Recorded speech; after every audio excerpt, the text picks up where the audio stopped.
प्रिया और नंदिनी पड़ोसी थी। प्रिया बहुत ही अमीर थी, जबकि नंदिनी का परिवार बेहद गरीब था।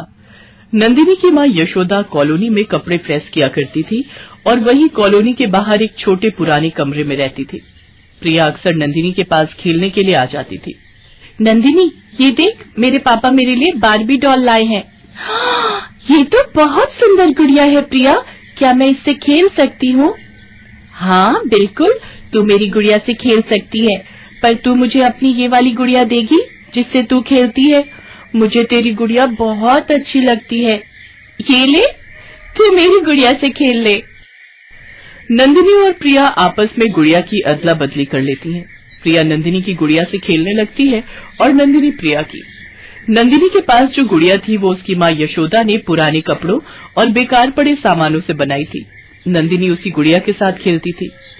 प्रिया को भी नंदिनी के साथ खेलना बहुत अच्छा लगता था, पर प्रिया की मम्मी हेमा प्रिया का नंदिनी के साथ खेलना पसंद नहीं करती थी, क्योंकि नंदिनी एक गरीब प्रेस वाले की बेटी थी। प्रिया, तुम यहाँ क्या कर रही हो? मैंने तुम्हें कितनी बार मना किया है कि यहाँ मत आया करो। चलो ऊपर, घर में चलो। मम्मी, मैं नंदिनी को अपनी डॉल दिखाने आई थी। ये तुम्हारे हाथ में इतनी गंदी गुड़िया किसकी है? हाँ, और तुम्हारी बार्बी डॉल कहाँ है? अरे, नंदिनी के हाथ में क्या कर रही है तुम्हारी डॉल? इस गंदी गुड़िया को फेंको हाथ से। मम्मी, ये गुड़िया नंदिनी की है, आपने नीचे फेंक दी। मुझे पता था, ये बच्चे बड़े चालाक होते हैं। नंदिनी, तेरी माँ कहाँ है? मैं अभी तेरी शिकायत करती हूँ। यशोदा, ओ यशोदा। अरे, इसका मतलब ये नहीं है कि तू यहाँ पर कॉलोनी में कपड़े प्रेस करती है तो अपने बच्चों को भी कहीं भी खुला छोड़ देगी। ये देख तो जरा, मेरी प्रिया का सारा दिमाग खराब करके रखा हुआ है इसने। जब देखो प्रिया के पीछे पड़ी रहती है। इसे थोड़ा काबू में करके रखा कर, कहीं ऐसा ना हो मेरा गुस्सा ज्यादा बढ़ जाए तो मुझे कोई और कदम उठाना पड़े। नहीं नहीं हेमा जी, मैं ध्यान रखूंगी। नंदिनी अब प्रिया के पास नहीं आएगी। नंदिनी, यहाँ आकर चुपचाप बैठ और अपनी गुड़िया से खेल, कोई जरूरत नहीं है वहां जाने की। हेमा प्रिया को खींचती हुई ऊपर फ्लैट में ले जाती है। नीचे नंदिनी भी अपनी माँ के पास बैठकर रोने लगती है। माँ, मुझे भी प्रिया के साथ खेलना है, पर उसकी मम्मी ने मुझे उसके साथ खेलने से मना कर दिया। कोई बात नहीं नंदिनी बेटा, अब तुम प्रिया के साथ बिल्कुल मत खेलना, नहीं तो हेमा आंटी हमें यहाँ से हटा देंगी, फिर मेरा काम बंद हो जाएगा। तू तो जानती ही है, तेरे पापा की तबीयत पहले ही ठीक नहीं है। अगर मेरा काम बंद हो गया तो बहुत परेशानी आ जाएगी। ठीक है माँ, मैं प्रिया के साथ नहीं खेलूंगी। अपनी माँ के कहने पर नंदिनी ने अब प्रिया के साथ खेलना बिल्कुल बंद कर दिया। एक दो बार प्रिया उसके पास आई, पर नंदिनी ने उसे साफ मना कर दिया। नंदिनी, तू मेरे साथ खेलती क्यों नहीं है? चल ना, देख, मैं अपनी गुड़िया और बाकी खिलौने भी लेकर आई हूँ। नहीं प्रिया, माँ ने मुझे तुम्हारे साथ खेलने के लिए मना किया है। अगर मैं तुम्हारे साथ खेलूंगी तो तुम्हारी मम्मी मुझ पर गुस्सा करेगी। ठीक है, मत खेल। अब देखना, मैं भी तेरे से बात नहीं करूंगी। प्रिया, वहाँ सड़क पर कहाँ जा रही है? मेरी मर्जी, मैं कहीं भी जाऊं। प्रिया गुस्से में मुंह फुलाकर सड़क पर जाने लगती है। तभी सामने से एक गाड़ी आने लगती है। यशोदा गाड़ी को आता देख लेती है। प्रिया, बच्चों! यशोदा प्रिया को आवाज लगाती है। तभी प्रिया को कोई चोट नहीं आती, जबकि नंदिनी के सिर से खून बहने लगता है। यशोदा का ध्यान प्रिया में था, उसकी नजर नंदिनी पर नहीं पड़ी। नंदिनी प्रिया के पीछे सड़क पर भागी थी। उसने प्रिया को तो बचा लिया, पर प्रिया को बचाने की कोशिश में नंदिनी जोर से जमीन पर गिरती है तो उसके माथे पर चोट लग जाती है। सब कॉलोनी वाले वहां इकट्ठे हो जाते हैं। हेमा शोर सुनकर नीचे आती है। हेमा, प्रिया की किस्मत अच्छी है, आज हमारी ये प्रेस वाली यशोदा की बेटी नंदिनी ने उसकी जान बचा ली। मैंने खुद अपनी आंखों से देखा, इसको बचाने के चक्कर में नंदिनी के चोट लग गई। नंदिनी, मेरी बच्ची, तेरे माथे से खून बह रहा है, चल मैं तुझे डॉक्टर के पास ले चलती हूँ। रुको यशोदा, मैं तुम्हारे साथ चलती हूँ। प्रिया बेटा, तुम घर जाओ, मैं नंदिनी को डॉक्टर के पास ले जा रही हूँ। और कुछ ही देर में यशोदा नंदिनी को लेकर हेमा के साथ डॉक्टर के क्लिनिक पर पहुंचती है। घाव ज्यादा गहरा नहीं था। यशोदा की घबराहट थोड़ी कम होती है। डॉक्टर नंदिनी के माथे पर पट्टी कर देते हैं। अगले कुछ दिनों तक हेमा नंदिनी का बहुत ख्याल रखती है। वो यशोदा को नंदिनी के लिए फल, जूस और बाकी पौष्टिक चीजें भी दे देती थी। कुछ दिनों बाद नंदिनी की चोट ठीक हो जाती है और एक दिन हेमा नंदिनी को अपने फ्लैट में बुलाती है। दीदी, आपने बुलाया? हाँ यशोदा, आओ आओ। प्रिया, जो गिफ्ट मैंने नंदिनी के लिए मंगवाया है वो लेकर आना। अभी लाई मम्मी।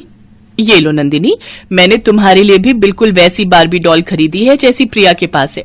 ये लो, ये मेरी तरफ से तुम्हारे लिए तोहफा। अब तुम प्रिया के साथ मिलकर खेला करो, मैं तुम पर कभी गुस्सा नहीं करूंगी। यशोदा, अगर मेरे कारण कभी भी तुम्हारा मन दुखा हो तो उसके लिए आई एम सॉरी, मैंने कुछ ज्यादा ही बोल दिया था। नहीं नहीं दीदी, आप माफी मांगकर ऐसे शर्मिंदा मत करो, मैंने तो आपकी किसी बात का बुरा माना ही नहीं।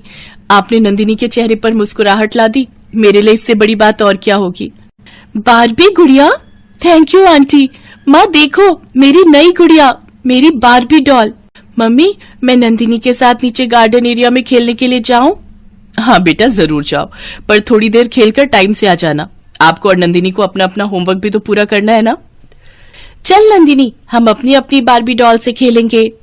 प्रिया और नंदिनी एक दूसरे का साथ पाकर बहुत खुश थी। दोनों के पास अपनी अपनी बारबी डॉल थी, पर अब न कोई अमीर था न कोई गरीब था।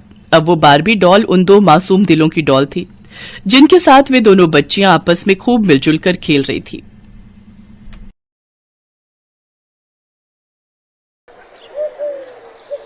रेणुका की शादी को 1 साल हुआ था। शादी के बाद पहले बच्चे को लेकर वो बहुत उत्साहित थी। रेणुका अपनी डिलीवरी के पूरे टाइम पर थी। बस लड़का हो जाए फिर तो 51 रुपए का प्रसाद चढ़ाऊंगी। माँ, मैं तो मंदिर में कम से कम 5,000 रुपए का चढ़ावा चढ़ाऊंगा। मुबारक हो सर, आपकी वाइफ ने एक प्यारी सी बेटी को जन्म दिया है। क्या बेटी हुई है? ठीक है सिस्टर, ये खबर देने के लिए शुक्रिया। क्या सर, कोई मिठाई वगैरह नहीं, बस ऐसे ही सूखी बधाई मिलेगी। गिरीश, 250 ग्राम बूंदी के लड्डू लेकर मुंह मीठा करवा दे। मैडम, अब बेटी होने की खबर दी है आपने भी, बेटा होने की देती तो बात कुछ और होती। गिरीश, बेटी को गोद में नहीं लोगे क्या? रेणुका, पहला बच्चा बेटा होता तो मुझे और खुशी होती, पर बेटी पैदा करके तुमने तो सारा मूड ही खराब कर दिया। शीला मुंह बनाकर गुड़िया को गोदी में ले लेती है, पर जो प्यार एक दादी के मुंह पर दिखना चाहिए वो नहीं दिखा। रेणुका ने बेटी का नाम दिशा रखा। दिशा के होने के 2 साल बाद रेणुका के बेटा पैदा होता है और वही नर्स दोबारा खबर देने आती है। क्या बेटा हुआ है? ये लो सिस्टर 2,000 रुपए और सारे स्टाफ को मिठाई खिला देना, मेरा बेटा हुआ है। हाँ बेटा, आज मैं बहुत खुश हूँ। मुझे तो बस जल्दी से अपने पोते का मुंह देखना है। आज भी इनके जैसे लोग दुनिया में घूम रहे हैं जो बेटा बेटी को एक समान नहीं मानते। शीला और गिरीश बेटी दिशा और बेटे समीर में बहुत फर्क रखते थे। समीर पढ़ने में बहुत कमजोर था, पर दिशा उतनी ही होशियार थी। एक दिन, माँ, मुझे स्कूल का प्रोजेक्ट बनाना है, मुझे कुछ पैसे चाहिए थे सामान लाने के लिए। रुक, मैं तेरे पिताजी से मांगती हूँ। सुनो, दिशा को स्कूल के काम के लिए कुछ पैसे चाहिए थे, जरा दे देते तो। रेणुका, तुम्हें पता है ना आजकल कितना मंदा चल रहा है, कहाँ से दूं पैसे? और इसका क्या है, ये तो बस फालतू के पैसे तुमसे ले जाती है और सहेलियों के साथ चाट पकौड़ी खाने में उड़ा देती है। मेरे पास नहीं है पैसे। पिताजी, मुझे एक दोस्त के जन्मदिन की पार्टी के लिए घूमने जाना है, क्या मुझे 200 रुपए मिल सकते हैं? हाँ हाँ बेटा, क्यों नहीं, जितने मर्जी रुपए ले लो, आखिर मेरा सब कुछ तुम्हारा ही तो है। समीर बेटा, ये ले, 100 रुपए मेरी तरफ से भी रख ले, हमारा पोता किसी से कम थोड़ी ना है। बेटा बेटी में ये फर्क देखकर दिशा रोती हुई अपने कमरे में चली जाती है। रेणुका दिशा के पास आती है। दिशा, ये ले पैसे और जाकर प्रोजेक्ट का सामान ले आ। दिशा सामान लेने चली जाती है। रेणुका के पास अपने थायराइड की दवाई के 200 रुपए रखे थे। वो वही रुपए दिशा को दे देती है और मन ही मन अपनी बेटी के प्रति भावुक हो जाती है। इसी तरह से दिन बीत रहे थे। एक दिन, समीर तू फेल हो गया, कितनी बार समझाया था पढ़ ले नहीं तो पछताएगा। दादी देखो ना, माँ मुझे मार रही है, बस फेल ही तो हुआ हूँ। खबरदार रेणुका, मेरे पोते को हाथ भी लगाए तो मुझसे बुरा कोई नहीं होगा। आप सब कुछ देख रहे हैं फिर भी कुछ नहीं बोलेंगे। समीर इस तरह से बिगड़ जाएगा अगर हमने उसे अभी भी नहीं रोका तो। रेणुका, समीर मेरा इकलौता बेटा है, अगर वो इस साल फेल भी हो गया तो कोई बात नहीं, अगले साल पास हो जाएगा ना। रेणुका चाहते हुए भी समीर को नहीं समझा पाती। वो चाहती थी कि कम से कम दिशा तो बड़ी होकर अपने पैरों पर खड़ी हो जाए। इसलिए रेणुका किसी न किसी तरह पैसे बचाकर दिशा को पढ़ाती है। धीरे धीरे समय बीता। दिशा और समीर बड़े हो गए थे। एक दिन, समीर ये क्या, तू शराब पी कर आए है? माँ, शराब पीना तो आजकल का फैशन है, वो मेरे दोस्त राहुल का जन्मदिन था इसलिए थोड़ी ज्यादा हो गई। समीर, शराब सेहत के लिए हानिकारक है बेटा, तुम ये बुरी आदत छोड़ दो। ओ पिताजी, अपने ये उपदेश ना अपने तक ही रखो, ठीक है ना? आपकी अब उम्र हो गई है, आपको क्या पता दुनिया कितनी एडवांस हो गई है? समीर लड़खड़ाता हुआ अपने कमरे में चला जाता है। मुझे तो समीर के भविष्य को लेकर चिंता होती है, पता नहीं क्या होगा।